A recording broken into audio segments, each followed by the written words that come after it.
All right, what is going on, guys? It's Storytime's Crimes here, or Shane Dryer. So, today's story, I'm going to entitle it, This is a Story Time. Please click on this because it's about mushrooms, and I don't want to have that as my title. But regardless, this story time is going to be about fucking mushrooms in rehab. So, this story, I think it has to be about 8 minutes long, so I'm going to jump right into it. So I tripped on mushrooms in rehab 3 times. They were all in the same rehab. I'm not going to say which rehab it was, but they were all in the same rehab. If you go on my Instagram, King Shane is God, no caps, spaces, or numbers.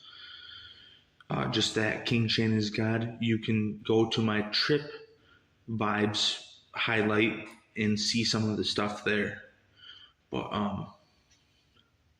the first time I tripped on mushrooms in rehab, I had one of my friends come and sneak it in for me during a family visit, which I was able to convince them to let my friends come. And they came from the res. All these mushrooms came from the res. There's a store on the res I'm not going to disclose, but they all came from the store on the res that has barrels of mushrooms. They sell them to you if you ask them for it. And we literally passed them off in the living room of the rehab right before we got seen by one of the staff. But they didn't see it, and at the time I had a habit of not wearing shoes, so I fucking didn't have shoes on, and we were about to go outside and throw the football to play it off like nothing happened. And she told me to run upstairs and put some shoes on, so I ran upstairs, threw my shoes on, and then went into my bag and threw the mushrooms in there. And you guys, when I took these mushrooms later that day when my friends left, I fucking tripped balls off of these mushrooms. Like, it was 4.7 grams, and I started seeing like the walls and the floor move and breathe, and I started like just tripping.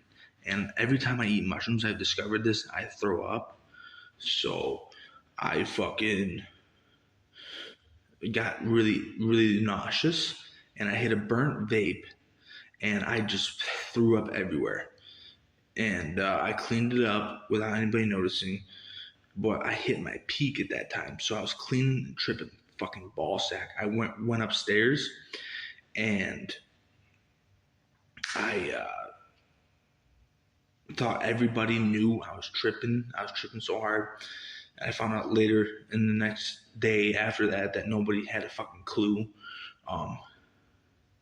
And I went upstairs to my room and just sat there and tripped. And my roommate at the time, we're very close now. We still talk. And he told me he knew the whole time that I was tripping. So he did know, but nobody else did. I stayed in my bed and laid there. Even when the staff checked on me, I pretended I was sleeping and shit. I knew to listen for keys and shit. So it went well. I did, however, think the FBI and a SWAT team was outside. That's how hard I was tripping. I was paranoid. And I thought I was about to get escorted in shackles because I thought I was a disgrace to society, which I didn't even do anything wrong, but it's just like, what the fuck? So anyways, let's get into the second mushroom trip. It was 6.5 grams this time that I took. Excuse me, I got a wicked cough. I got a respiratory infection. But we got these from the same store. And the same friend came and visited. This time we went on the elevator to go down to the basement where it's funny because there's no cameras in this basement of this rehab. And they fucking let us go down there to hang out and shoot pool because there's a pool table in the basement. And we passed them off in the elevator on the way down. I put them in a sock this time that I had strapped to my balls. So it would just hang there. And I ate them again in that trip. It wasn't too eventful. I was like feeling ticklish and tingly in my spine, like every time I tripped on mushrooms. Even the time before, I felt like that. That's how I knew I was tripping, because I felt like I was being tickled constantly, on top of all the visuals and shit. But fucking, I saw my, like, I would look at my phone screen and I would see like tons of my same exact phone screen I just looked at all over the room. It was intense, but it wasn't as intense as the 4.7 for some reason. I think those were just stronger mushrooms, the 4.7 ones. But I still trip balls. And it was a good experience. That one was a good one. Uh, and then I believe I have to make this story 8 minutes, so I'm gonna jump into the the last one. The last one, I got a new roommate, because the other one moved out, uh, and fucking this new roommate, we grew really tight, really close, and I still talk to him to this day. And this at the same rehab, they reinstated passes after like 2 or 3 years of not having passes. So he went on a 4 hour pass to the same exact store that my other friend went to. I gave him the address of the store, and he went out with his fucking 70-year-old dad and got mushrooms. And this time we got 16 grams, and we split it in half. So I got 8 fucking grams. And this time around, I threw up again, and I peaked again when I threw up, as per usual. I started peaking when I puked. The second time I took mushrooms, by the way, I didn't throw up, but it must have just been the strain of mushrooms or something.